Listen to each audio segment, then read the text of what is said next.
Hi, welcome to my channel. Today I want to pass on a few tips and tricks for using your front load washing machine.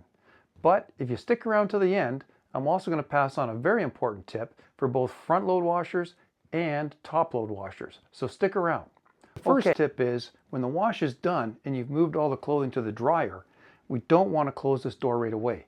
We want to keep it open, and I'm going to show you why. We'll do a close-up here right now.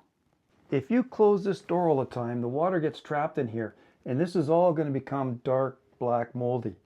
This machine's a good 5 years old, and it's never had the door closed after the wash.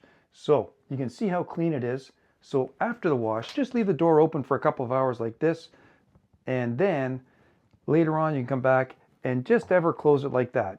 Don't ever close it completely, and you'll keep that ring nice and clean.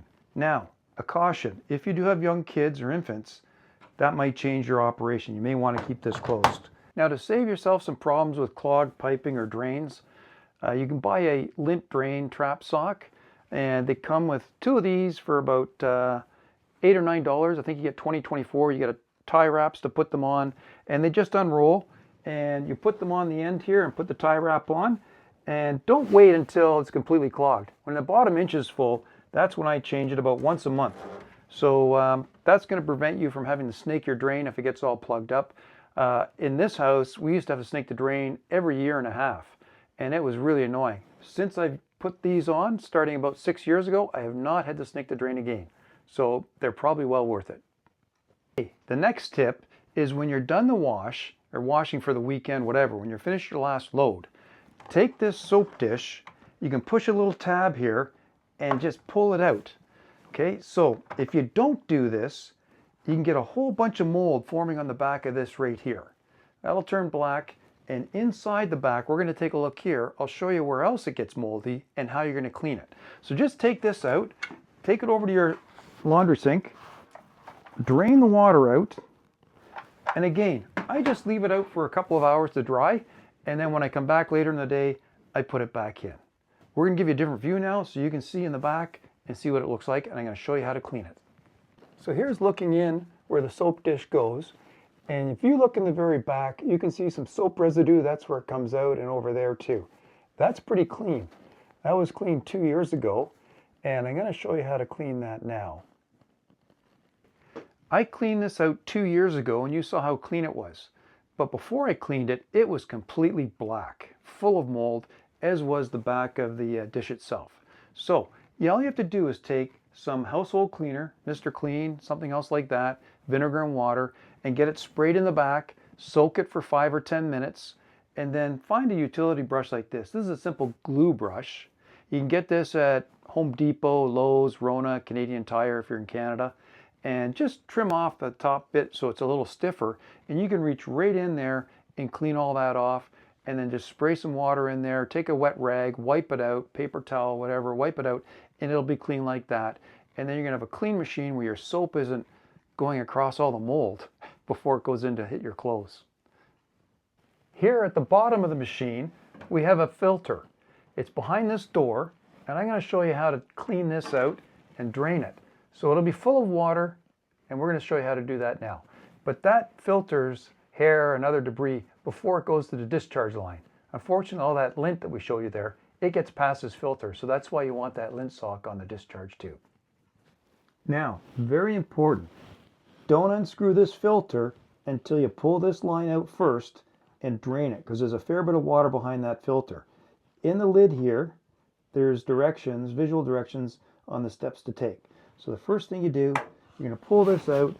You have a little dish below. This is just a little food container, and you drain the water. It's been drained, and I put the hose back, and I've got a chamois underneath my container here, just as a precaution in case any water comes out when we take the filter out.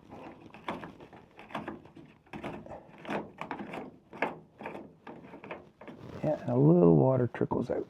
That's okay. Okay, so there you can see the gunk, and there's some hair and there's some lint, but that's mostly hair that's caught in there. So now there's only myself and my wife in here, but if you had a house full of females, that's probably going to have a lot more hair in there, and you want to get it cleaned out. So we'll rinse this off, clean it out with paper towel in the laundry sink, and then we'll put it all back in. Okay, when you put the filter back in, there should be a mark on the filter itself and a mark on the housing. Just make sure those two marks are lined up. They may not be as evident as on this one, but there should be two marks there on either side. Line them up, and then you won't have any leaks when you start the machine. The next thing that you might encounter is when you go to close this door, it just may not want to fit properly. All that is this hose sometimes sits forward. Just push it back, and the door should close just fine. If you've stuck around this long, here's the bonus tip. Actually, I have two bonus tips for you. The first is, if you want your machine to last a long time and not burn out early, you want to make sure it's level. So you want to level it both side to side and from the front to the back. Either one of these, a torpedo level or a regular level, will do fine, but make sure they're level. You can adjust the front with an open-end wrench. The problem is getting to the back. And you can see here, you can't get to the back. And that's why I built a roller stand for both my dryer and my washing machine. So I can pull this out, make my adjustment, push it back in, and then I can check it and see that it's there. But if you don't have it level, and this goes for the top loader as well, I was saying that earlier, stick to the end, you'll find out the top loader, it's got to be level as well, because if it's not level, it's not going to be balanced. So if you hear this machine when you're entering the spin cycle, and as it's ramping up, it's making a thumping noise, it's not level. You want to level it. So I would check the level once a year or anytime you hear it thumping. And if you hear it thumping, it might just be a matter of adjusting the position a bit and it'll go away. But if you don't, then the drive shaft on the back, there's bearings that attach to the drum. And if it's not level, the bearings are going to get worn out on one side. And then the cost of that to fix, you're probably just going to buy a new machine. It's the labor now. Labor nowadays is too expensive.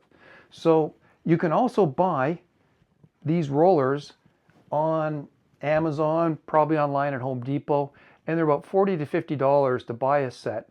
And then you can put your machine on it, and that's going to make it a lot easier for you to level and to pull out for any maintenance you need to do. Anyway, I hope you've enjoyed this video. If you found it informative, please leave me a like. And if you want to see more videos like this, then just hit the subscribe button. We'll see you on the next one.